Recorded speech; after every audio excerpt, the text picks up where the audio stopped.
Ya está fijado. Vale, pues nada, yo soy Víctor, soy el farmacéutico y nutricionista de la Asociación de Parkinson Valencia y el encargado del servicio de Parkinson Contesta. Y bueno, un poco la charla de hoy va a ir enfocada a conocer el servicio y a ver en qué os puedo ayudar y en qué podemos trabajar juntos para mejorar en nuestro día a día. Entonces, os voy a compartir la presentación, que la tengo por aquí. A ver, primero comparto pantalla y no en orden contrario. A ver.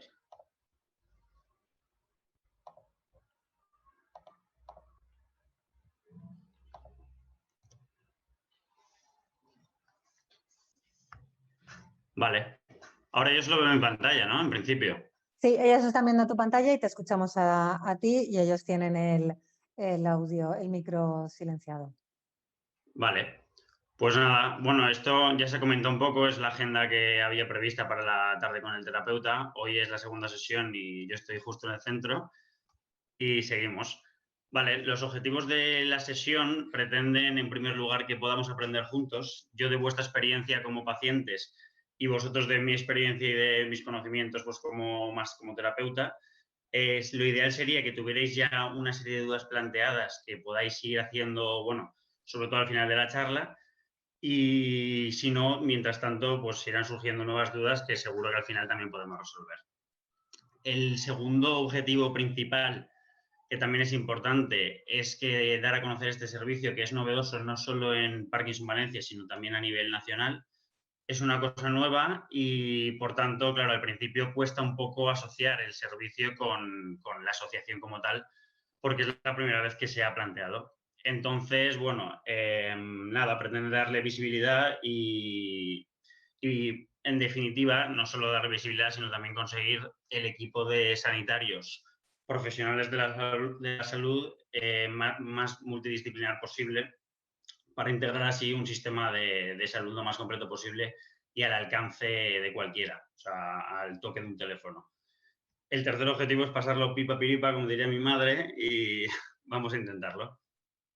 El servicio como tal es de nutrición y a priori puede parecer pues lo típico, ¿no? La ganancia y la pérdida de peso como objetivos principales, pero va mucho más allá porque no trata solo la nutrición, sino también todo el tema farmacológico.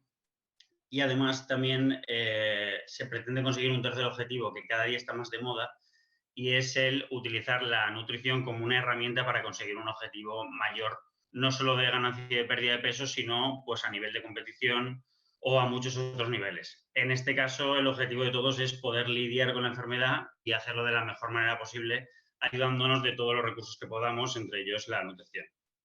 Me gustaría también, sobre todo con las guías nutricionales y las guías de Parkinson que yo he visto, desvincularnos un poco de la idea ya obsoleta de que ser enfermo de Parkinson implica seguir una dieta hipoproteica. Es una de las principales cosas que se suelen comentar y, en mi opinión, es uno de los principales errores, porque lo ideal sería pues, tener adaptado, individualizado y, desde luego, mirado por un profesional uno a uno, paciente profesional, las condiciones de cada uno y poder así adaptarlas a la vida del paciente. En cuanto a las virtudes del servicio, hay 4 grupos. El primer grupo es el de la nutrición. Entonces, es la figurita del musculoso con los bíceps en forma de mandarina. Y bueno, se van a tratar los objetivos nutricionales que ya hemos comentado relacionados con el peso, pero también aquellos que vayan a ir pues, más enfocados a los síntomas gastrointestinales, por ejemplo, propios de la enfermedad o propios de la población general. En la enfermedad es verdad que todavía vemos unos cuantos más, porque el estreñimiento es más común. Además, también pues vamos a encontrar la angustia relacionada con la toma de la medicación, la sensación de hinchazón, la pronta saciedad. Entonces, todo eso lo podemos tratar. También el problema del estreñimiento podemos ver no solo cómo intentar solucionarlo con medidas higiénico-dietéticas, sino que también echaremos mano pues, de productos naturales o productos que, usados a largo plazo, no nos puedan suponer problemas. Y por la experiencia que estoy teniendo con vosotros, es verdad que muchas veces se recurre siempre pues, a la opción del SEN, por ejemplo, o a opciones un poco más agresivas, tipo enemas, tipo dulcolaxo, que al final pues tienen unas características irritativas que a largo plazo no nos convienen para, bueno, sobre todo a nivel intestinal. En cuanto a la medicación, que es el segundo icono, trataremos de evaluar las interacciones medicamentosas que sobre todo suceden en pacientes polimedicados, como sois la mayoría de vosotros. Entonces es importante tenerlo en cuenta y es importante tener, tener muy accesible toda la información relacionada con la medicación para tratar de evitar la desinformación que genera Internet y para tratar de evitar también las colas y las esperas que pueden ir asociadas a una cita médica. En tercer lugar, la figura de los Minion, que seguro que conocéis por vuestros nietos, lo que pretende representar es la importancia de recurrir en cada momento al profesional que corresponda. Yo al Minion con dinamita no le dejaría hacerme un retrato y al Minion con el retrato no le dejaría manipular la dinamita.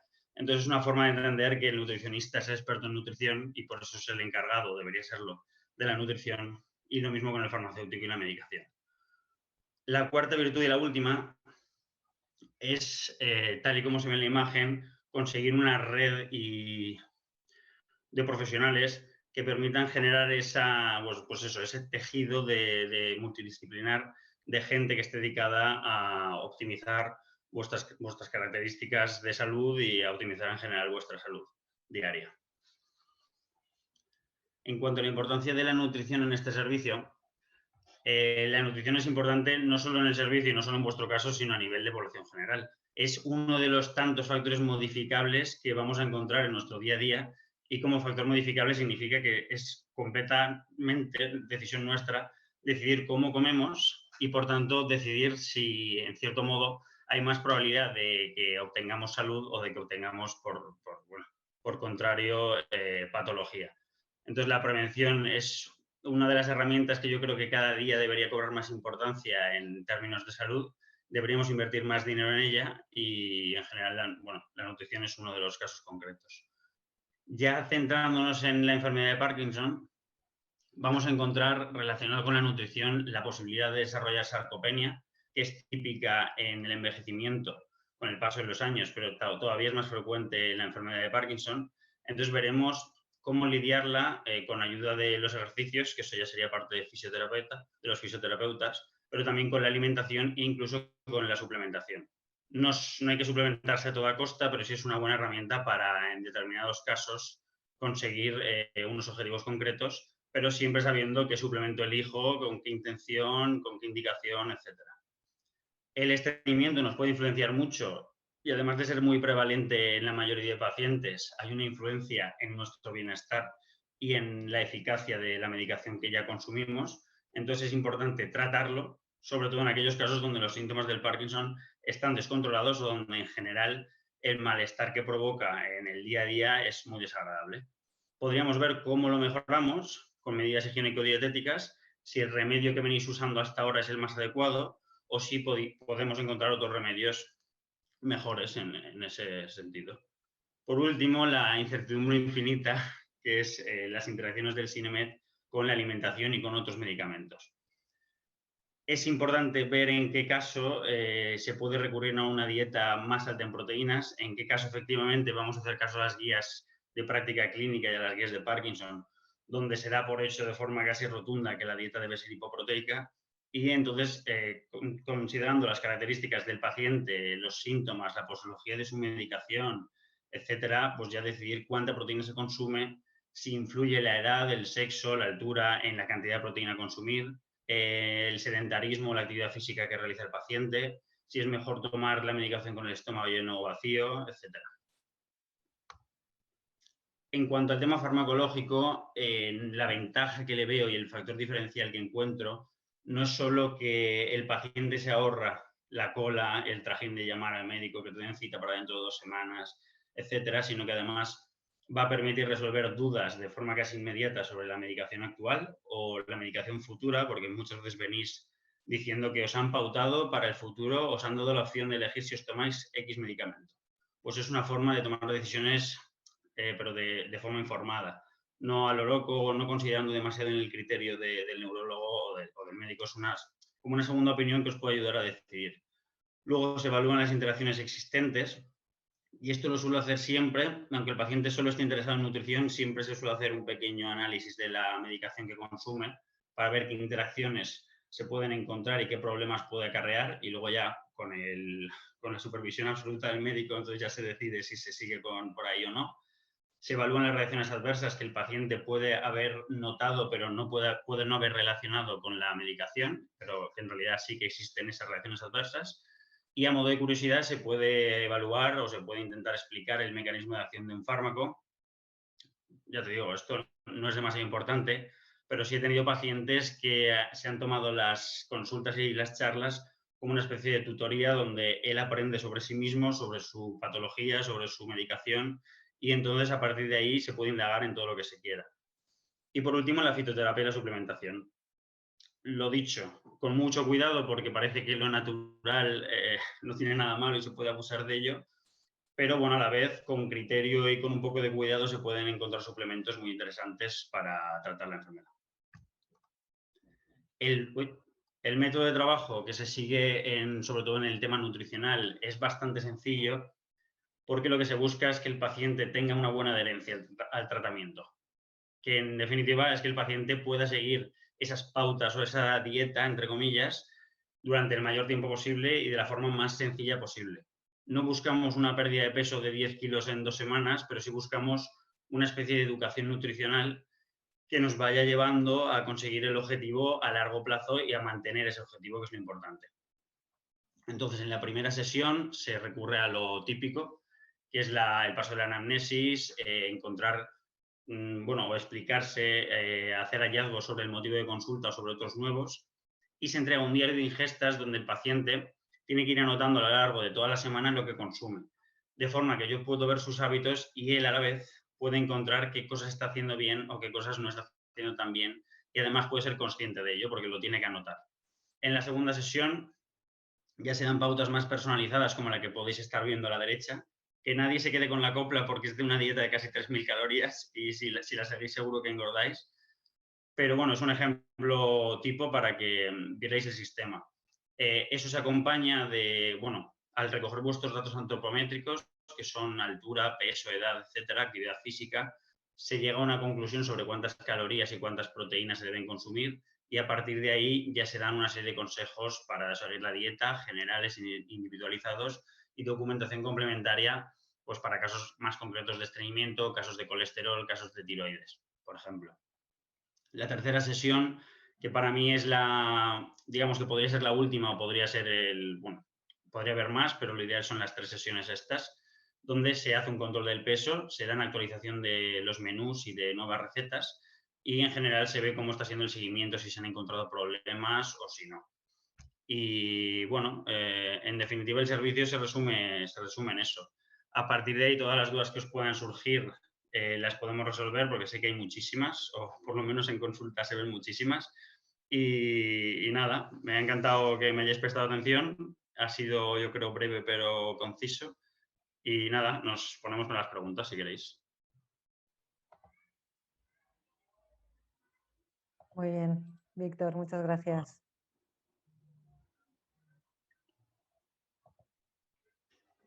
Vale, ahora te vemos. Vale, gracias por la presentación. Ha sido breve, pero has explicado muy bien el desarrollo del servicio, que la verdad es que está teniendo bastante buena acogida entre pacientes y familiares, que atiendes no solo a los pacientes, sino también poder resolver dudas a la hora de adaptación de dietas, cuestiones que para familiares de pacientes más avanzados pueden ser interesantes. Como siempre, o levantáis la mano o lanzáis una pregunta en el chat. Nos vista en galería, por si acaso alguien levanta la mano, no lo vemos. Sí que mientras tú hablabas, hacías la exposición, Víctor, dice sí. Juan Antonio, hola Ramón, enseguida voy contigo. Juan Antonio ha comentado que para el estreñimiento desde hace un mes toma un sobre de Movicol al día antes de acostarse y que va como la seda. Sí, el Movicol es un laxante osmótico que se llama. Entonces eso lo que hace es que al estar en el intestino fuerza la captación de agua por parte del propio intestino. La definición de ósmosis es precisamente eso. Hay 2 compartimentos, en uno hay una mayor concentración de algo y entonces el agua tiende a pasar a ese compartimento para regular los dos, que se quedan en homeostasis. Entonces, eso va muy bien. No es de los peores porque no es tan irritativo como puede ser el SEN o pueden ser otras opciones tipo enema y tal. Hay opciones, yo creo, que se pueden utilizar un poco más de seguido, más basado en fibras, siempre con mucha agua, en alimentación y tal. Y luego a partir de ahí tener esas opciones un poco más como opción de alerta. Pero bueno, si funciona, yo le daría unas pautas un poco menos quizás farmacológicas, pese a ser farmacéutico, pero si funciona siempre se puede recurrir a ese tipo de opciones e incluso a otras en un momento concreto más agresivas. Muy bien, gracias. Ramón, habías levantado la mano, te activas el audio. Buenas tardes. Hola, buenas tardes. Hola, ya te escuchamos, Hola. Ramón, ¿qué tal? Muy bien. Quería preguntar una cosa, a ver si me puede ayudar, Víctor. En principio, el ejercicio tengo entendido que es bueno para nosotros y para nuestra enfermedad. ¿Y el exceso de ejercicio? No sé hasta qué punto se considera exceso de ejercicio en tu caso concreto, pero bueno, es cierto que es bueno a muchos sentidos, tanto para el desarrollo de fuerza muscular o de la propia masa muscular y para el tema de estreñimiento, coordinación, todo eso es verdad que favorece, pero claro, llevado al extremo, tiene que ser mucho extremo, pero sí que hay casos donde hay una degeneración del músculo y eso genera cierta toxicidad a nivel pues, de otros órganos, tipo renal, o sea, del riñón y de otros órganos. Lo que pasa es que tiene que ser un ejercicio muy sacado de quicio. O sea, tiene que ser una cosa ya, vamos, severa. Pero ¿hay alguna forma de saber si te pasas, si no te pasas, o es el propio cuerpo quien te lo indica, o el cansancio, o algo, no sé? Sí, la fatiga muscular, por ejemplo, si haces ejercicio durante toda la semana, todos los días y más tiempo del que toca, al principio es normal que hubiera un poco de fatiga, pero si eso se hace de forma más crónica, la fatiga se quedaría ya constante. Entonces, para no quedarnos ahí en el limbo, lo que se suele recomendar siempre es entre 1 hora, hora y media, incluso todos los días, y controlando ese tipo de factores a lo mejor de alarma que pudieran ser pues, el exceso de fatiga muscular, la pérdida de fuerza, y ya a otros niveles más orgánicos pues se notarían incluso cambios en la orina y malestar general, porque vamos, es un proceso bastante agresivo, pero que solo pasa en algunos casos. No creo que sea el vuestro, pero a lo mejor me decís que vais 6 horas a correr y a lo mejor sí que es el vuestro, pero yo creo que sería, vamos, tiene que ser una cosa ya de gente deportista de élite. Vale, muchas gracias. Gracias a ti. Perdona, soy Adela. Y a nivel de Hola. consumo, hola, a nivel de consumo de dopa, Sí. con relación al ejercicio es importante o no. Si puede mejorar digamos, la eficacia del fármaco, el ejercicio, dices. Se puede mejorar, pero a la vez a lo mejor consumir por el estrés o si hay un exceso, No, ¿no? Como comentaba Ramón. sí, no creo que haya mucha correlación entre la cantidad de dopamina o de fármaco que pueda haber en el cuerpo y la cantidad de ejercicio. Sí que es verdad que al final, si se fuerza la maquinaria, el metabolismo se acelera y a lo mejor sí que hay procesos de metabolización un poco más duros, pero no creo que haya una relación tan directa como para eso. Yo me preocuparía más a otros niveles, sobre todo pues, en tema de toxificación del cuerpo y cosas así, no tanto a nivel de la levodopa. Vale, gracias. Gracias. A ver, Miguel, actívate el audio que no te escuchamos. Miguel, luego Amparo, que ya te he visto, y luego Ramón. Aquí, Ahora. se activa el audio. Hola, buenas tardes, A Miguel. ver, soy el marido Hola. de Mari Carmen Sí. y quería, sobre el tema del estreñimiento, Carmen toma un batido, una especie de batido que está formado por esto, psyllium, que es biológico, no sé si lo veréis desde Sí. ahí, es el PSI se llama. Después, en lugar de leche de vaca, utiliza la leche de soja, que es vegetal, es esto concretamente.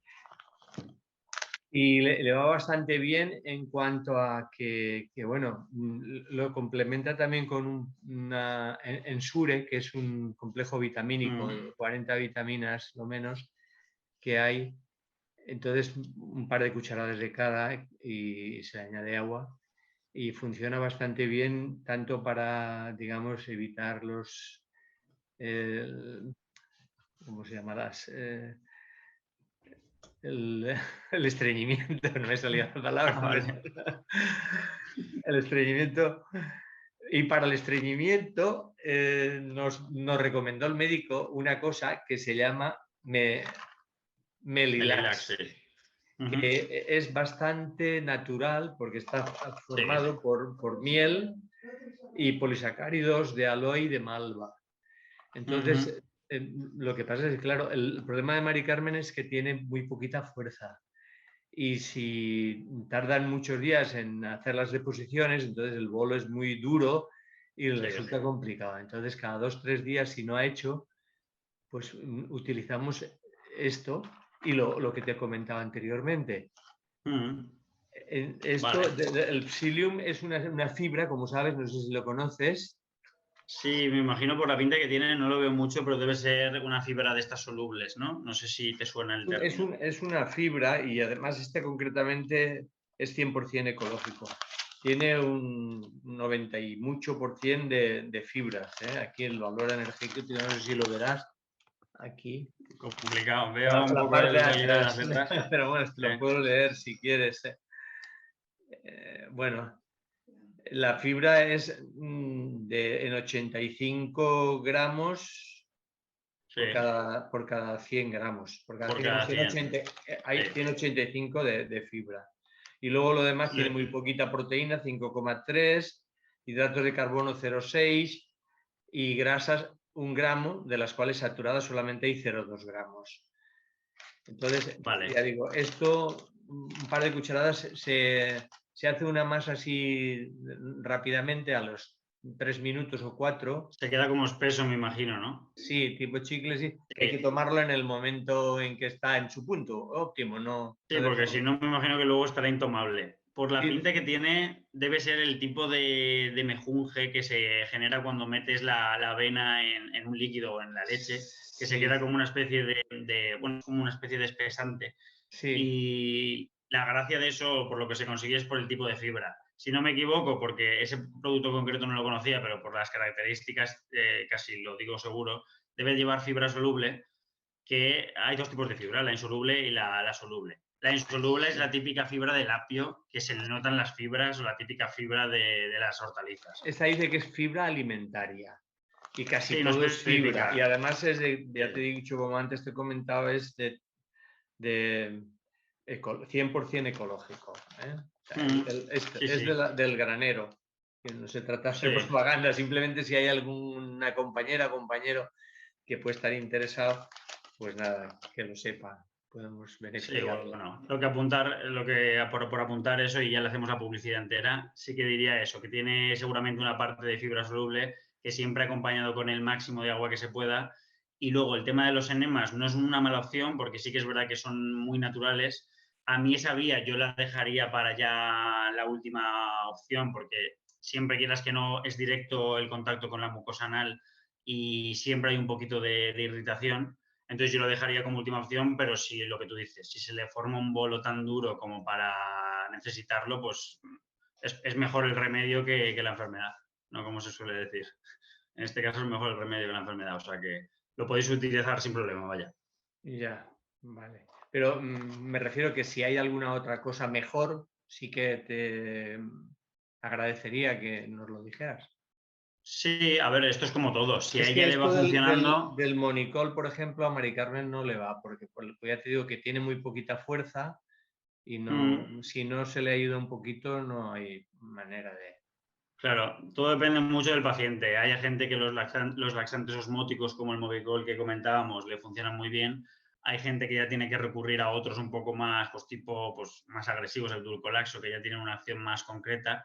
No, pero eso siempre no le va. A Mari Carmen el Por eso. Eso además que a veces sienta incluso mal. Luego la parafina también es otra opción, pero siempre que se pueda remediar con alimentación y con algo así un poco de ese estilo, que realmente vosotros lo estáis haciendo bastante bien porque es prácticamente todo dietético, quitando el enema, pues...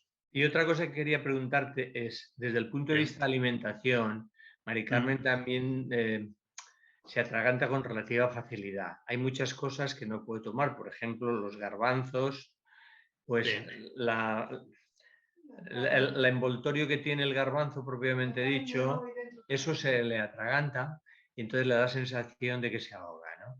Y hay muchas cosas. De manera que, bueno, pues la carne, por ejemplo, tampoco. Sin embargo, el pescado mezclado con arroces sí que le va bastante bien. Sobre todo si son pescados congelados de estos que no tienen espinas, sí, claro. tipo gallineta o tipo merluza, la parte del lomo, el solomillo, digamos, eso sí. Y luego, pues esto que te he comentado, eso le va bastante bien porque tiene una parte, se toma 4 o 5 al día de estos, llamamos desayunos, pero vamos.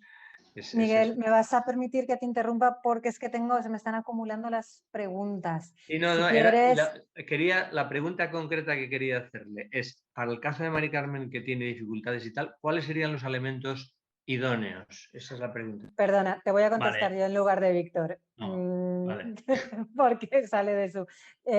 no tengo claro si Mari Carmen está valorada en disfagia. Sabéis que aparte del recurso de Víctor tenemos, de hecho está presente Estela, una de las logopedas.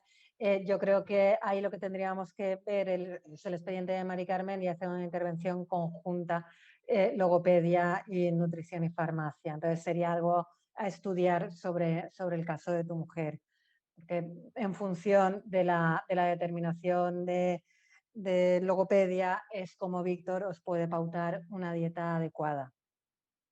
Habrían 2 áreas de la asociación involucradas en esto y sé que Víctor te puede dar una respuesta orientativa, pero preferimos, y más en una charla así muy genérica, no dar una fórmula mágica sin ver realmente la situación concreta de tu esposa. Vale.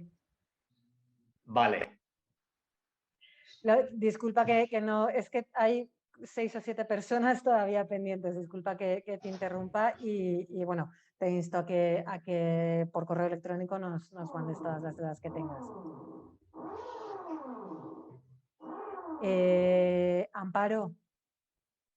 Amparo, te tienes que reactivar el audio.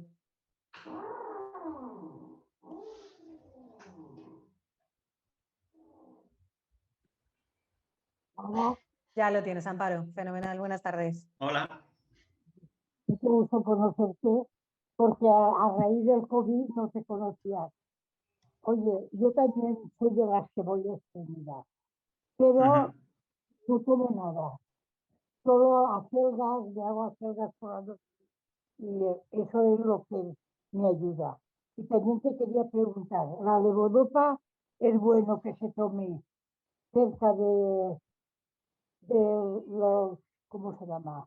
Que no me sabe ahora. ¿De las comidas? Gracias, separadas. ¿Cómo, perdón? La levodopa, Sí. mejor tomarla sola o acompañada o con las comidas. Vale, sí.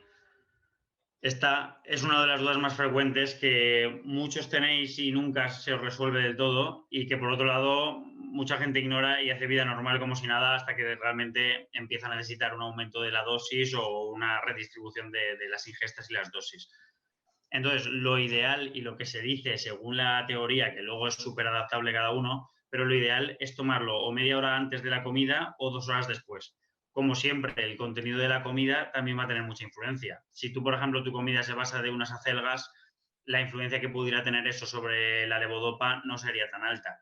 Entonces, lo que siempre hay que tener en cuenta es cuándo me lo voy a tomar 100%. No me puedo olvidar de tener esa adherencia a la medicación, porque en el momento en que dejo de tomármela por intentar cambiarlo para que no me coincida con la comida y al final se me olvida, pues es un error. Pero si eso lo tenemos superado, lo ideal sería intentar intercalarlo con las comidas y que nunca coincida. y luego ya tener en cuenta el contenido de la propia comida. O sea que eso habría que verlo en tu caso, cuáles son los hábitos que tienes y verlo bien. ¿Y el estreñimiento puedo tomar algo o con las acelgas ya me apaño? Para tomar con la levodopa, ¿te refieres?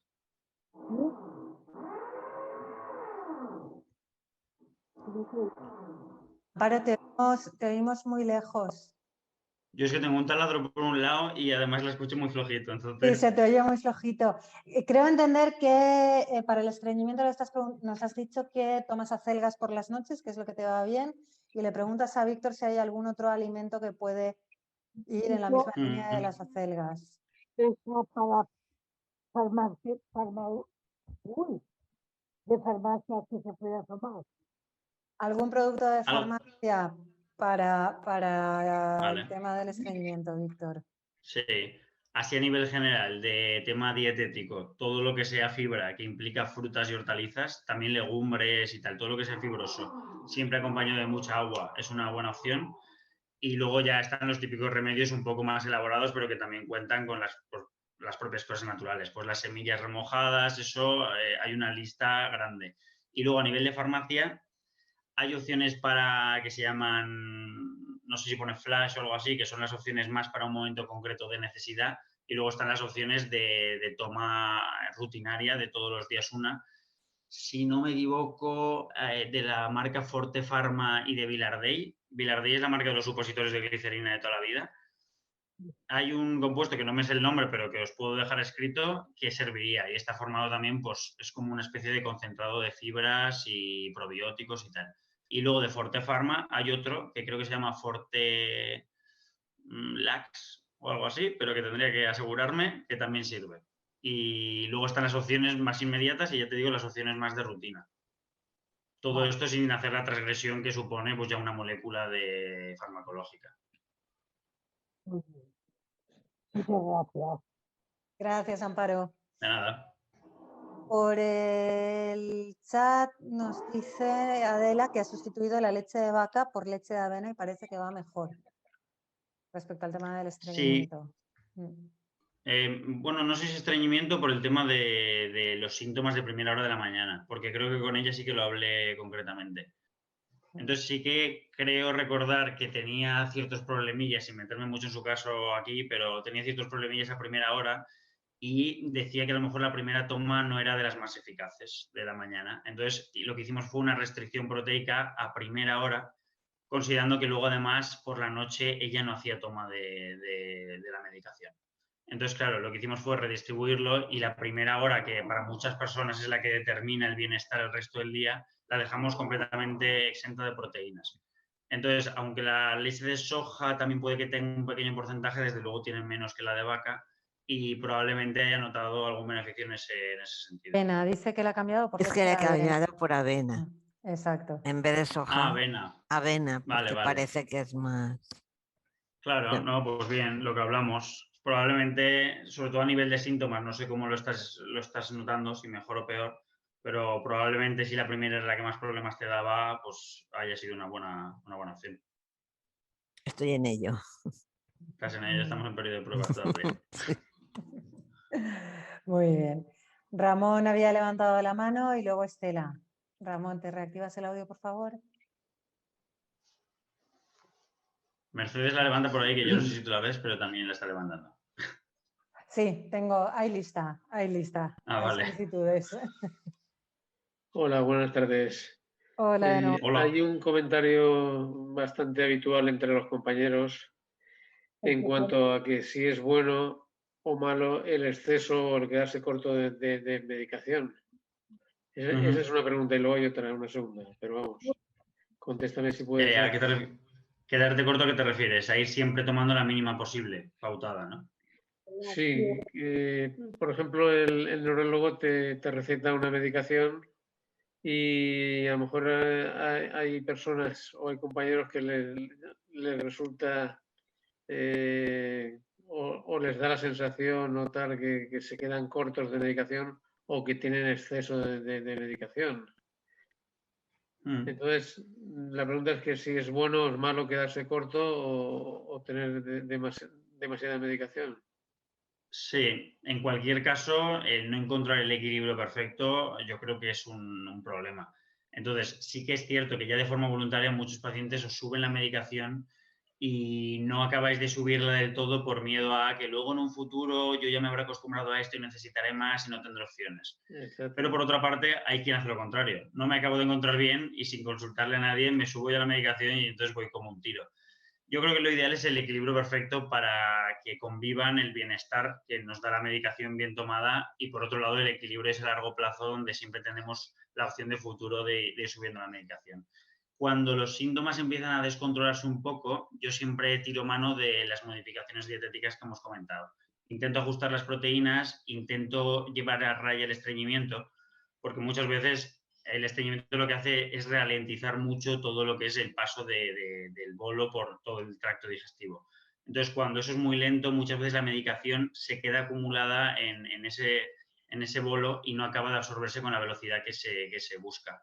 Entonces, yo intento hacer modificaciones más en ese sentido para que cuando os quedáis cortos de medicación y el control de los síntomas empieza a ser un poco peor, se pueda mejorar otra vez sin necesidad de recurrir a un nuevo medicamento o a una mayor dosis.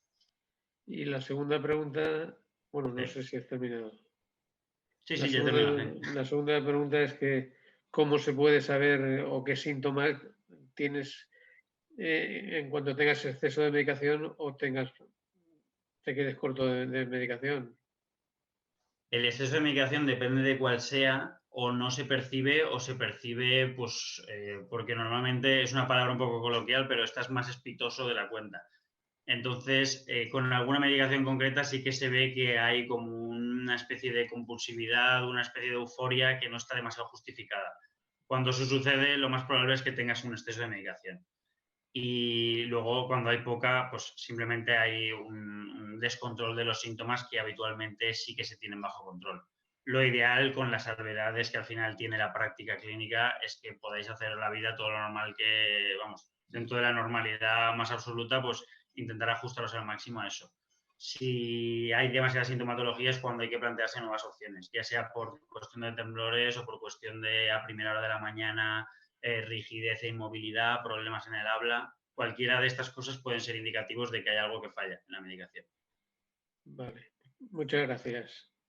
Vamos. Muchas veces, y ya acabo, a lo mejor simplemente es a primera hora de la mañana cuando hay problemas y a lo mejor no hay no hay que aumentar la dosis, sino hay que cambiar la forma farmacéutica, que puede ser una forma de liberación más retardada, que te haga levantarte con menos náuseas o que te haga levantarte con un poquito más de dosis en el cuerpo y te permita reactivarte con más facilidad.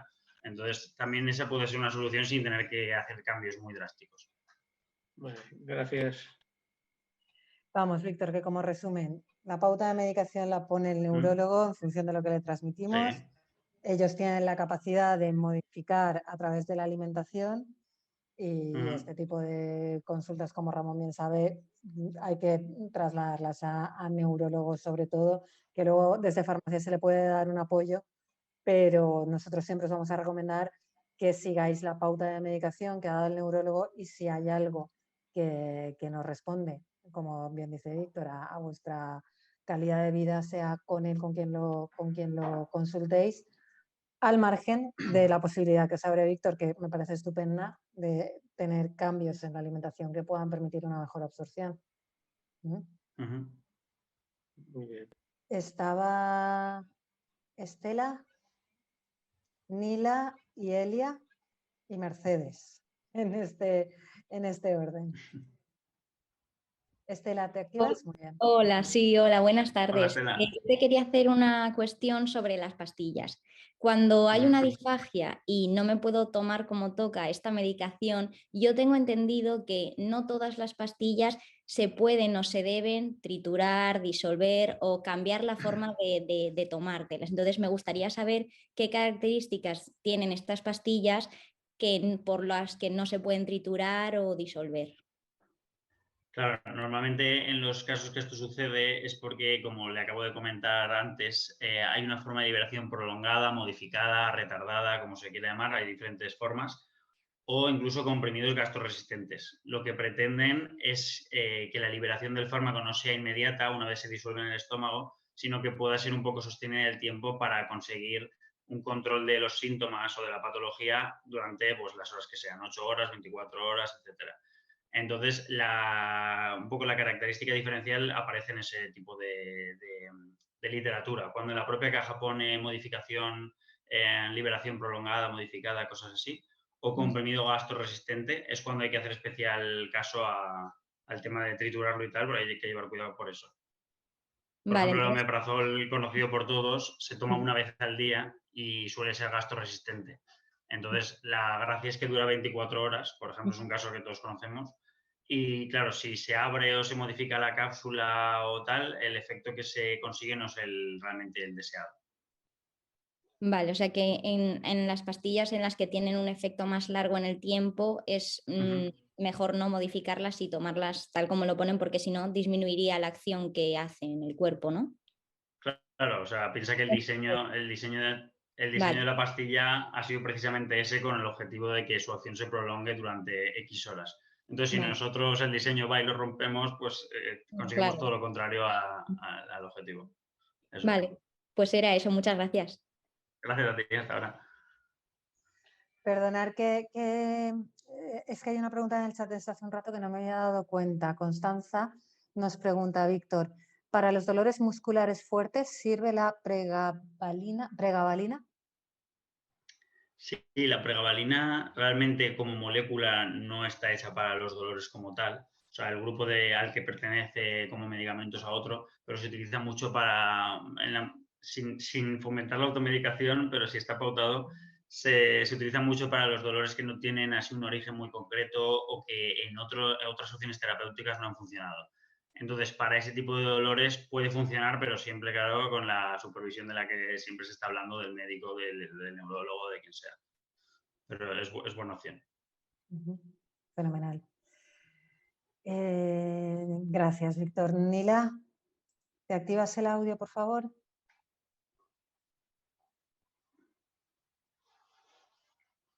Ya te oímos. ¿Ya?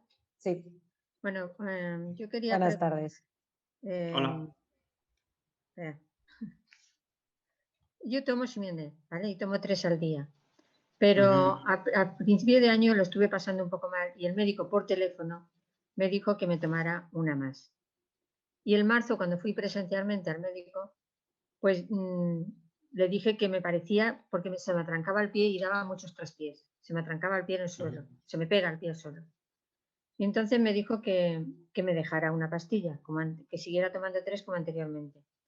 Y así llevo tomando 3 y efectivamente se me pega menos el pie y doy menos traspiés. Y estoy como más lenta posiblemente, diría yo, pero no doy esos traspiés y eso que daba. Entonces posiblemente tuviera exceso de medicación. ¿Puede ser? Es posible. Dentro de las fichas técnicas hay unas tablas enormes que gracias a Dios no conocemos todas porque si no, no nos tomaremos nada. Pero en esas tablas te habla de la frecuencia con la que puede pasar una reacción adversa.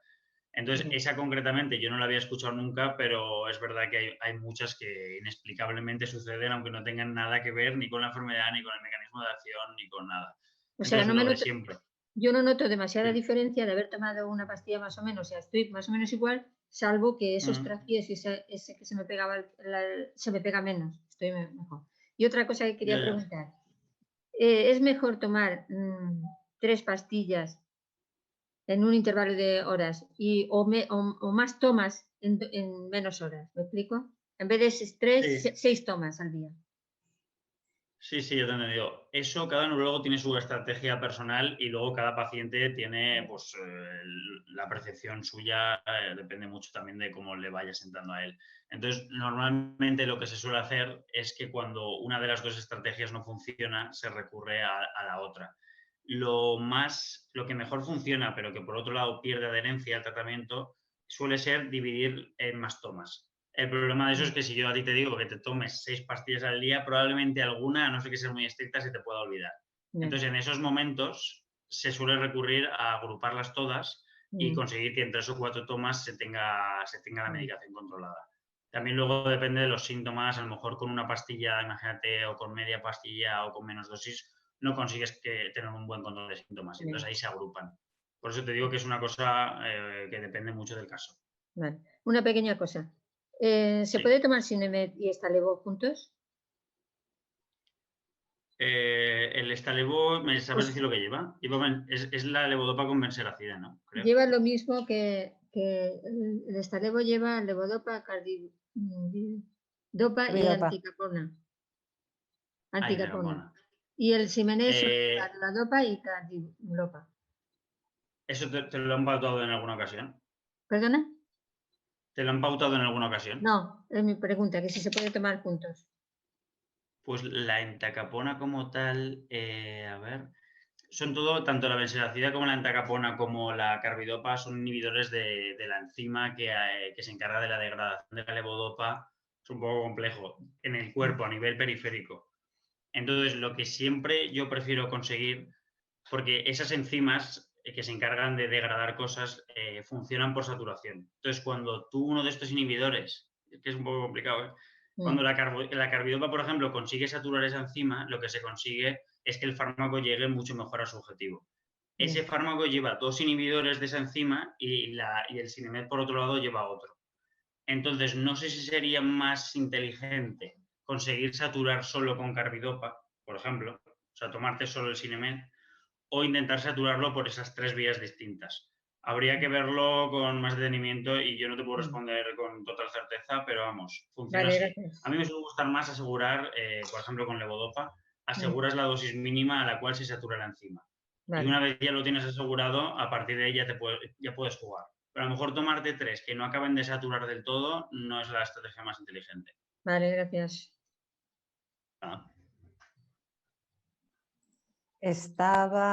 Gracias Mila, te desactivo el audio. Estaba, no sé si Elia o Mercedes. Elia creo que ha intervenido antes. ¿Te reactivas el audio? Hola Elia, buenas tardes. Hola, buenas tardes. Pues nada, hola. Estamos todos buenas haciéndole preguntas a Víctor. Me ha encantado la idea esta de, bueno, pues mantener la dosis mínima necesaria o lo que nos diga el neurólogo, porque siempre podemos indicar, y optimizarla a base de mejorar nuestra dieta y por lo tanto la absorción de la medicación. Voy a tenerla en cuenta. Y ya no sé bien qué preguntarte porque hay varias cosas, pero bueno, quizá el papel, que nos expliques un poco más esto de la importancia de asegurar cuál es la dosis mínima de levodopa, que parece que es la medicación más eficaz para nuestro problema, para no irnos enseguida a los agonistas o a los inhibidores, todas estas medicaciones que la verdad que cuando te lees el prospecto te dan un poco de miedo, pero que tampoco se trata, yo creo, de evitar el miedo, sino de buscar la forma más óptima de manejar lo que tenemos. Vale, yo conozco a Elia y Elia es una apasionada de leerse prospectos y reacciones adversas y cosas así. Entonces, entiendo que la pregunta vaya por ese camino, porque le encanta además aprender y conocer y tal. Entonces, no siempre el recurrir a la levodopa y dejar todo lo demás de lado es la mejor estrategia, porque realmente al final hay agonistas dopaminérgicos, por ejemplo, o hay inhibidores de cosas y tal, que también su objetivo es conseguir todos remar a la vez. O sea, es una especie de efecto sinérgico donde uno hace esta acción, el otro hace la otra y el otro hace la otra y al final se llega a objetivo.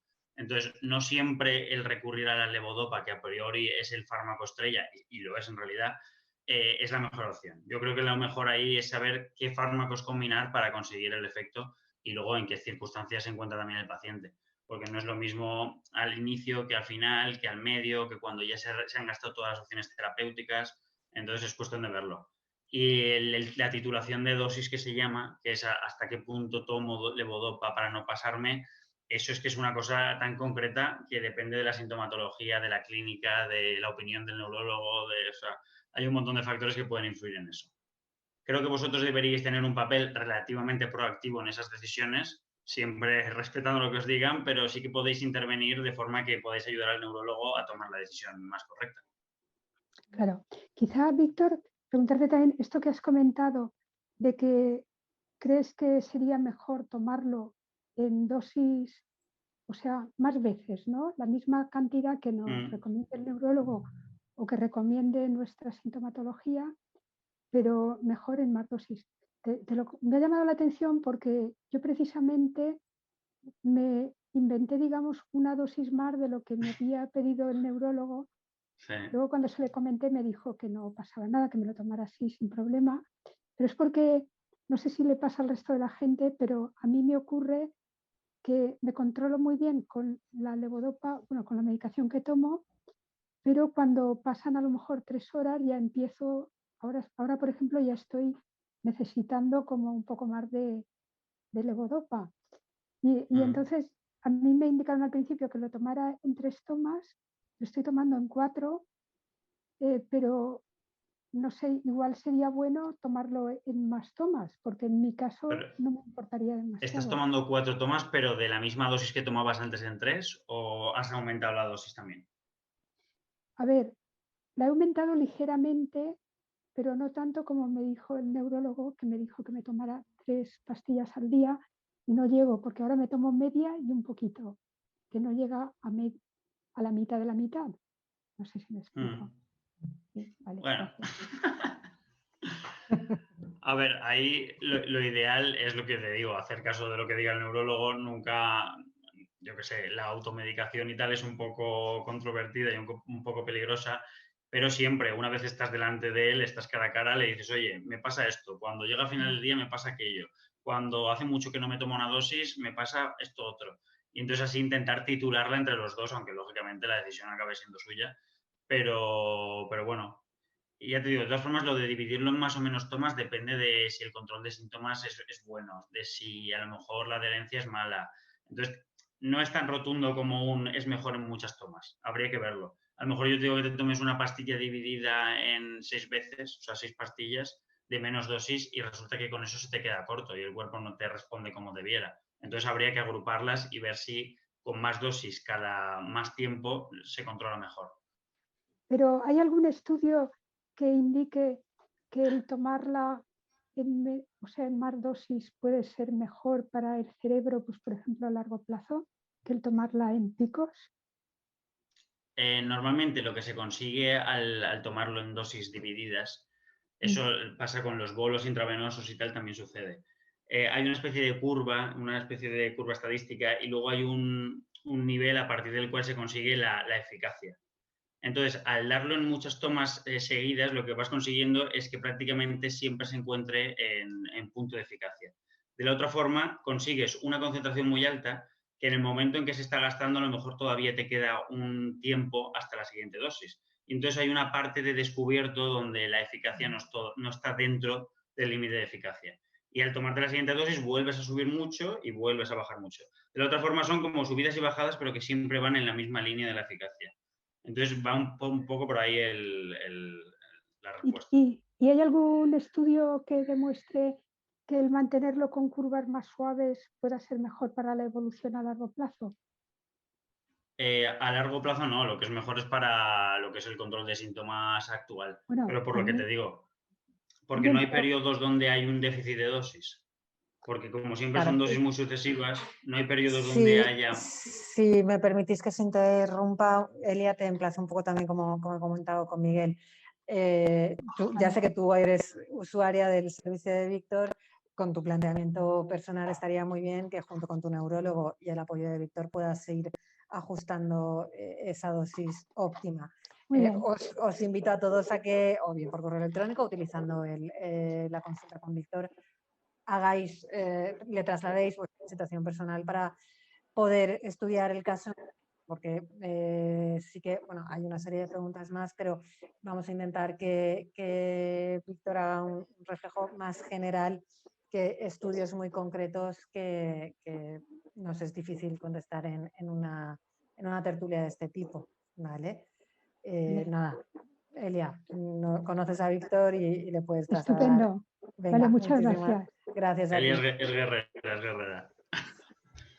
Sí, no, lo que pasa es que intentemos que sean preguntas un poco más generales para que todo el mundo... Sí, por supuesto. Claro. Venga, Claro. gracias. Gracias. Vale. ¿Estaba Mercedes? Mercedes había preguntado, ¿te reactivas el audio? Por fin te toca, Mercedes, te llevo viendo con la mano levantada un rato ya. Perdón. Luego Ramón y luego Patro. Mercedes, no te oímos ahora. ¿Ya? Sí. Mira, mi duda es que yo por la noche, yo tomo todos los días a las... ¿Veo yes? ¿O me acerco más? Mira, yo todos los días a las 22 horas me tomo una pastilla de Ongentis. Y cuando empecé el tratamiento me dijo que mantuviera un intervalo de 1 hora antes y 1 hora después de levodopa, con la levodopa. Y ahora en la última visita que fui, lo que pasa es que me lo dijo ya cuando ya me iba, me dijo, oye, que no hace falta que mantengas el intervalo de 1 hora antes y 1 hora después de levodopa cuando te tomes el Ongentis, porque estamos averiguando que no pasa nada, pero es que me lo dijo muy de pasada. Entonces, ¿tú qué opinas? Toda la vida se ha separado una toma de la otra, o sea, el Ongentis del Sinemet, porque había cierta repercusión, cierta interacción y entonces se modificaba la eficacia. Que ahora estén en un estudio puntero donde resulta que al final no es así, es una posibilidad, pero vamos, toda la vida tradicionalmente se ha recomendado como tú lo venías. O sea que yo mejor sigo como antes, ¿no? Yo hasta que no lo pongas en un compromiso, pobrecito. Claro. Es que como me lo dijo así de pasada, yo por si acaso he seguido como antes. Pobrete. Yo no estoy en el laboratorio para saber eso, pero vamos, sin querer contradecir a nadie, si lo quieres seguir tomando separado, puedes, y ya cuando lo veas en persona, que te explique los ¿verdad? Claro. Quiere un consejo, Víctor, quiere que te mojes. No puede, pobrete. Yo sigo igual, gracias. Pero luego pregúntale, Mercedes, cuando vayas, cuando tengas consulta. No, sí, claro, cuando vaya. Claro. Sí, eso sí, eso está claro. Y me traslada la respuesta, si se puede. Incluso así aprendemos todo. Claro, sí. Estaría bien. Sí. Eso seguro. Gracias. ¿Le dejamos a Patro, Ramón? Patro, te tienes que activar el audio. Si no, no te oímos. Lo tienes bajo a la izquierda. Ya. Ahora, ya estás ahí, Patro. Adelante. Hola. Mira, hola, buenas tardes. Yo quería que me explicaras. Habéis dicho que se puede tomar el Sinemet en ayunas, media hora antes del desayuno. Y que me explicaras, a grosso modo, cómo me he de tomar las pastillas junto con las comidas por las proteínas. Ya te digo, lo ideal es siempre dejar esa separación de media hora y 2 horas, media hora antes o 2 horas después, para evitar la interacción. Eso ya como cosa constante y fija, porque sabemos que así se evita en mucho porcentaje. Y luego siempre la redistribución de las ingestas en función de tus síntomas. Si por la noche, por ejemplo, tú sabes que te vas a dormir, los síntomas no te acaban de molestar del todo y no te levantas mal, puedes hacer lo que se suele hacer siempre, que es desplazar el mayor consumo proteico a la cena. Pero bueno, si tú a lo mejor en el desayuno consigues separarlo y con la ingesta proteica habitual tienes un buen control de síntomas, tampoco haría falta hacer más modificaciones. Eso es cuestión de ir probándolo y de ir viendo cómo te responde el cuerpo, cómo te lo organizas tú de esa forma concreta y tal. Yo, por las mañanas es cuando peor estoy. Claro, pues en ese caso quizás yo dejaría, si a la hora de comer y por la tarde no tienes tantos síntomas, yo dejaría la noche y la mañana un poco más liberadas de proteínas. Sobre todo la de la noche quizás, porque así consigues, o incluso me plantearía cambiar el Sinemet a otro tipo de liberación. Pero bueno, eso ya no es un tema a lo mejor más tanto mío. Es que aunque me den, o sea, me acaban de operar ahora de inseminación profunda. Entonces, aunque me den 2 pastillas por la mañana de Sinemet, a mí me da lo mismo. Me hace el pico y me quedo sin medicación hasta las 3, porque me las tomo una pastilla cada 3 horas. En vez de tomármelas como antes, que me las tomaba cada 4 horas, ahora me las tomo cada 3 horas. Y voy mucho mejor, porque me llega. Claro. No me hace los picos tan altos. Y cuando le dije a la médica que yo por la mañana es que no funcionaba, dice, pues en vez de 1,5, tómate 2. y a mí me da lo mismo, me hace el pico alto y luego me quedo sin medicación hasta las 11. O sea, tomándote 2 y en menos de las 3 horas, antes de la segunda toma ya tienes problemas, ¿no? Sí. Pero entonces el problema no es tanto a primera hora de la mañana, sino durante esa entre 9 y 11 más o menos. Sí, entre 8 y 11. Vale, pues ahí lo que puedes hacer es quitar toda la proteína que haya del desayuno. No habrá una modificación súper significativa, pero sí que es verdad que lo poco que se gane pues te puede permitir jugar un poco más con las horas. Porque al final en 3 horas yo entiendo que, vamos, que será sobre todo la última media hora, 40 minutos donde más lo notes, me imagino. Sí. Claro, pues yo quitaría todas las proteínas del almuerzo y del desayuno. Y a ver si con eso consigues un poco de mejoría. El desayuno me tomo leche desnatada y 3 tostadas integrales. Vale, bueno, no está mal. A lo mejor la leche se podría modificar por otro alimento un poco más ligero en proteínas, pese a que tampoco es una fuente proteica demasiado excesiva, se podría intentar buscar otra opción. Y luego de almuerzo me suelo tomar una fruta. Sí, la fruta sin ningún problema. Pues intenta de momento cambiar la leche por otra cosa tipo, pues desde una infusión hasta un zumo. Y las tostadas incluso las podrías cambiar por otra cosa. Lo que pasa es que, claro, si te doy una fruta para desayunar y una fruta para almorzar, te me muere de hambre. Es que son integrales. Las tostadas son integrales y es lo que me hace a mí ir al baño. Pero claro, tostadas... pues tú mantén las tostadas y cambia la leche por una infusión o por leche de otro tipo que no tenga tanta proteína, que eso se puede ver bien en la información nutricional del envase. Sí. Y importante también que tengas el estreñimiento controlado. O sea, que si las tostadas te funcionan, de momento manténlas. No tiene ni mermelada, ni me pongo margarina, ni nada. ¿Qué te has puesto con aceite? Nada. Ah, ¿el palo seco? Sí. Vale, pues nada, eso puedes seguir haciéndolo. Las puedes mojar en la infusión también. Sí, eso es lo que hago. Vale, pues nada. Sigue haciéndolo así a ver si notas mejoría. Y si no, lo estudiamos un poco más en profundidad. Tomaré leche de soja. No. No sé si se ha dicho algo más, no me he enterado de lo último. Que me tomaré leche de soja que tiene menos proteína, ¿no? Te puedo mirar cuál sería la que menos tiene del mercado o si no, echar mano de una infusión. ¿Eso no te gusta? No. Ah. Las infusiones me las tomo solo cuando por la noche es una noche que sales por ahí y cargas más. Sí. Es más copiosa, entonces me la tomo para... ¿Y un zumito o algo de eso? ¿Un zumo tampoco te gusta? Un zumo sí me gusta, pero bueno, en el caso no me apetece. Ah, vale. Pues déjame, me lo voy a apuntar porque si no me olvidará. Déjame que te mire la leche que menos proteínas tiene en el mercado y te envío, o te llamo, te envío un mensaje y te digo cuál es, ¿vale? O lo dejas en la asociación. Vale. Ya veo yo cómo hago que te llegue. Vale. Venga, gracias, vale. Patro. Ramón, te reactivas el audio y luego está Carmen Gamón también, sí, te tengo vista. Hola, buenas tardes. Hola otra vez. Dos preguntitas muy rápidas. Hay un tema que creo que nos ha ocurrido a todos más de una vez y es que, por ejemplo, si tenemos varias tomas de pastillas a lo largo del día, tres por ejemplo, una por la mañana, una a mediodía y una por la noche, en alguna de ellas se te olvida tomártelo. ¿Puedes tomarlo en la siguiente, la que se te ha olvidado? Depende. Si has conseguido aguantar bien los síntomas y no tienes necesidad de tomarla, yo me tomaría solo una. Y a tiempo de tomarte esa última, si se te descontrola un poco, siempre estás. Entonces yo si llegas bien a la siguiente dosis sin necesidad de tomarte dos, si crees que con una se te controla, me tomaría una. Y si no, entre esa dosis y la siguiente te puedes tomar la que te faltaba, digamos.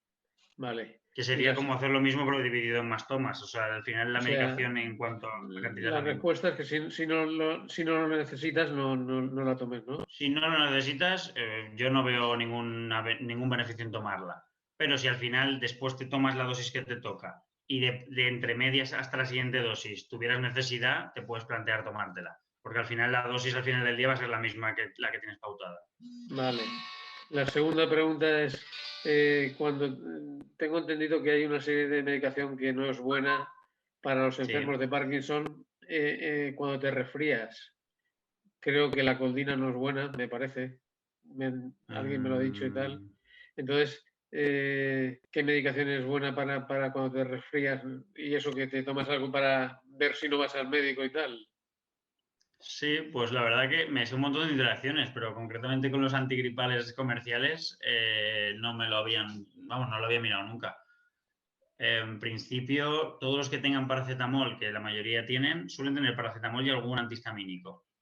Lo que más me puede preocupar son los anticongestivos, los descongestivos, porque ya son vasoconstrictores y tal. Entonces, yo buscaría uno que no tuviera un descongestivo potente. Recurriría a un antihistamínico básico y a un paracetamol, que muchos también hay en el mercado. Por eso te he comentado lo de la coldina, porque la coldina es una medicación bastante habitual y muy casera, que te la tomas durante un día, pues 3 pastillas, 8 y 8 y 8 y tal.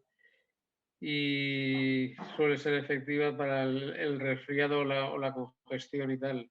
Entonces, claro, me habían dicho que no era bueno, no lo sé. Si el resfriado cursa con congestión, entonces ya es más complicado. Pero si no tuvieras congestión, que son solo síntomas de tos, dolor corporal, fiebre y tal, yo recurría a algunos sin descongestivo. Todo esto te lo digo por conocimiento de la molécula, pero no de la interacción con la enfermedad. O sea, que realmente no es una respuesta rigurosa en ese sentido. Pero bueno, si me tuviera que mojar, quitaría el descongestivo, que es lo más potente de la fórmula. Lo más habitual sería el paracetamol. Paracetamol o el Vico, que creo que lleva... Yo si fuera tú, me tomaría un antihistamínico para el tema de un poco de congestión y en todo caso el paracetamol para la fiebre y el dolor corporal y tal. Gracias. ¿Vale? Creo que interaccionaba con las fenilefrinas, puede ser.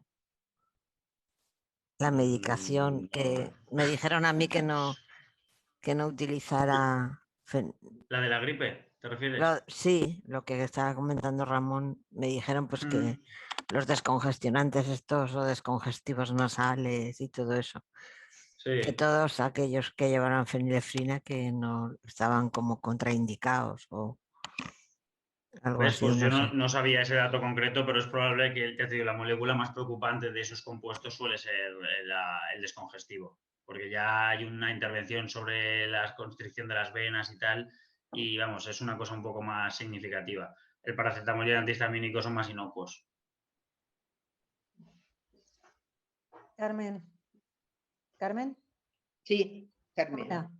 Hola, mira, yo me he integrado tarde porque me han vacunado hoy. Ah, mira qué bien, oye, mira qué suerte. Y de la vacuna he venido pillando y me he puesto, no sé, no me había preparado nada, pero le voy a hacer una pregunta. Mira, yo hace un año, no medio año, cuando fui al médico, le comenté que tenía un poco de mareo de vez en cuando y me dijo que cuando me pasara eso me tomara un Medopar extra, a ver si era que me faltaba. Yo me tomo dos Medopar al día, uno por la mañana y uno por la noche, por la tarde. Yo lo hice y el mareo no se me fue. Ahora el viernes me llamó para la consulta telefónica porque me dijo que mejor por teléfono. Bueno, me ha dicho, le dije que no era eso el problema que tenía y que el mareo continuaba. Pero bueno, él se ve que se cree que sí que me falta Medopar y me ha quitado un Mirapexil y me ha añadido un Medopar. Entonces, un Madopar, exacto, es que lo estoy leyendo, si no me acuerdo del nombre. Entonces yo me he quedado un poco extrañada porque si son de 100 miligramos, 25 miligramos por aquí, 3 al día no será mucho. El Madopar lleva la benseracida, ¿no? Levodopa y benseracida. No sé lo que lleva porque no lo leo. Yo procuro no leerlo. Ah, pensaba que lo ponía ahí. Sí, no, en principio 3 no. No sé si se verá. Yo me tomo este. Sí, la benseracida, eso es. Sí que lo he visto, sí. Se ve pequeñito, pero lo he visto. Sí, me tomo uno a las 7 de la mañana y uno allá a las 4 de la tarde por ahí. Mucha dosis no es. En realidad, ahora me de hecho... de las 7 de la mañana antes de comer y antes de cenar. 3. Y 2 Mirapexils que me tomaba, uno en el desayuno y uno en la cena, aunque me quita el Mirapexil del desayuno. Vale, no es mucha dosis, ¿eh? Ha cambiado las... Dime. Que me da un poco de miedo cambiar por si un Madopar es demasiado. No es mucha dosis porque de hecho, no sé si estabas, pero cuando hemos hablado de la saturación de la enzima por el inhibidor, bueno, con las 3 pastillas empiezas a conseguir, digamos, que las enzimas implicadas en un proceso concreto se saturen. O sea, empieza a tener la mayor eficacia a partir de las 3 unidades. No quiere decir que con 2 no tuviera eficacia, ¿eh? Pero con 3 seguro que tiene más a nivel de levodopa. Yo me encuentro bien, yo no necesito, le dije que no necesitaba más medicamento porque estoy bien. Simplemente es que de vez en cuando tengo como embotamiento en la cabeza. Una presión. ¿Te has mirado la tensión cuando se te pasa? Cuando te levantas de la silla me la tomo todos los días, cuando me levanto, sí, en ayunas. ¿Y cuando te levantas de la silla o de la cama notas diferencia o notas mareo también? No. Hay días, yo soy un poco...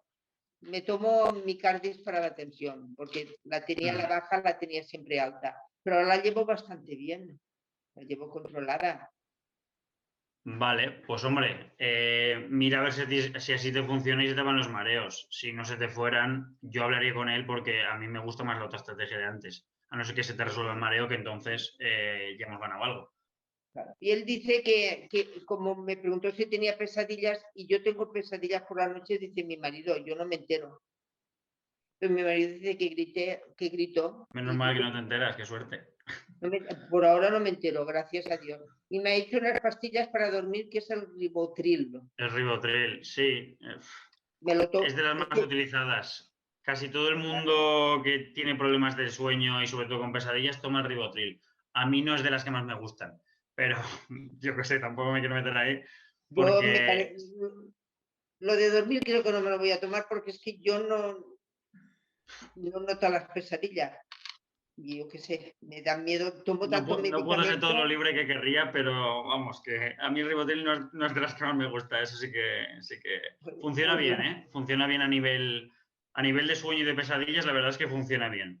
Pero bueno. Víctor, ojo, interrumpo, ojo, yo entiendo lo que quieres decir, pero ojo también porque las medicaciones psiquiátricas a nivel de interacción con la medicación de Parkinson les acorta mucho el abanico de posibilidad, ¿vale? Hay muchas que interaccionan. Sí, no lo sé, pero hay otros que, en mi opinión, interaccionan menos.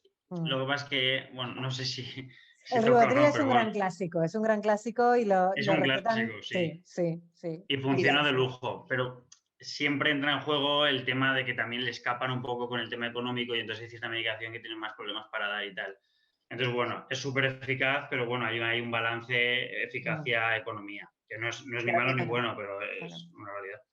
¿Sabes qué vamos a hacer? El lunes cuando vaya te podría pedir una consulta, te lo explico todo bien. Quiere que se lo diga al oído, lo que pienso, sí que podría, sí. Claro, de paso te digo, porque he oído que lo que comen, que no es bueno, no hace el efecto de las pastillas igual, y yo a lo mejor tampoco estoy... Carmen, lo mejor es que le pidas cita a Víctor y le consultas tranquilamente alimentación, te quedas tranquila, hablas con el neurólogo y luego se lo vuelves a decir a Víctor. Pide cita con él, que además puede ser online, no hace falta que sea presencial. El lunes cuando vaya lo hablamos. ¿Con quién lo tengo que hablar? Pídesela a Zara. Vale. Ya lo hablo con Zara y ya quedamos. Vale, muy bien. Pues de momento nada más. Te esperaré con ganas, Vale, voy a trasladar yo una pregunta que nos han hecho por correo electrónico. La ha hecho Nicole, Víctor, que la conoces. Dice: hola Víctor, a ver qué me aconsejas. Últimamente no me encuentro nada bien. Tremendo cansancio, sudor frío, mareos y vómitos. La próxima cita en neurología la tengo en junio. Cambiarlo resulta muy difícil. Y luego me dice que quisiera añadir que yo he dejado de tomar el omeprazol, pero por lo visto no ha sido una buena decisión. No sé si con los datos que te da puedes decir algo o le contestamos por correo y la emplazamos a cita contigo. Sí, a ver, son síntomas muy amplios que las náuseas pueden ser desde por el Sinemet mismo, porque no está llegando al tema de la saturación y entonces le da náuseas la propia pastilla. puede que el dolor corporal y el cansancio esté relacionado con síntomas gripales. O sea, es muy amplio. Puede ser astenia simplemente, puede haber otro motivo subyacente. Entonces, la respuesta sin más datos es complicada. Habría que descartar habría que descartar otras cosas y una vez teniendo claro que no es nada de esto, entonces ya decidir que se puede dar. Vale, pues lo que vamos a hacer es contestarle por correo electrónico y hablas tú en consulta con ella. Vale, Nelo Villanueva tenía una pregunta y después de Nelo ya admitimos una más y os paso la encuesta y cerramos, que son casi las 6 de la tarde, si os parece. Hola, buenas tardes a todos y a todas. Víctor, yo simplemente quería volver un poco al tema nutricional porque es una consulta y un tema de debate frecuente con el tema de la hidratación, ¿vale? Con el tema a veces de las incontinencias o los problemas de próstata y demás. Mucha gente toma la opción de no beber para no tener que ir al baño y demás. Sí que me gustaría que nos contaras un poco tu opinión sobre el tema de la hidratación y la importancia de la hidratación en la enfermedad. Claro, ahí vuelve a abrirse el tema de los equilibrios entre beneficios, riesgos, problemas. Entonces, sí que está pasando mucho el tema de no me hidrato porque en cuanto me hidrato tengo que ir al baño constantemente, no puedo salir de casa, no puedo ni siquiera hacer deporte. Entonces, eso lo ideal es saber en qué momentos puedes hidratarte con más seguridad para no tener un problema, pues eso, de incontinencia en un momento que no quieres, pero desde luego desplazar la hidratación no es la mejor de las opciones. A lo mejor hay cierta medicación a la que se puede recurrir para controlar eso, pero ya te digo, desplazar la hidratación te salva de una cosa, pero te mete en otros problemas. Entonces, yo no es lo que haría. Es lo mismo. Desplazo las proteínas porque así me sienta mejor la medicación del Parkinson, pero entonces tengo problemas osteomusculares. Hay que encontrar el equilibrio de todo. Entonces yo la hidratación mínimo, el 1,5 litros, intentar asegurarlo con la toma de las pastillas y tal, sí que intentaría que estuviera asegurado. Okay. Bien, gracias. ¿Hay alguna pregunta más? ¿Alguna cuestión que haya quedado en el tintero? Nada. Vale, ha sido súper enriquecedor. Víctor, te has defendido muy bien, ¿eh? Porque te han puesto, lo habéis puesto al pobre que lo tenemos ahí sometido, ¿no?, de recetas, lo habéis puesto en un compromiso, pero lo ha hecho muy bien.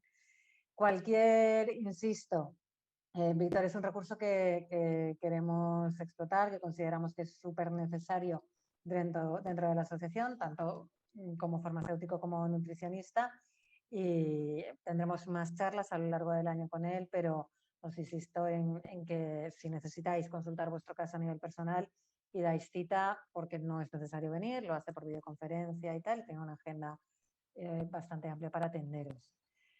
Nada, muchísimas gracias a todos, a todas por estar hoy aquí. Creo que hoy ha sido súper interesante y nos vemos el viernes que viene. Continuamos con el mes del Parkinson.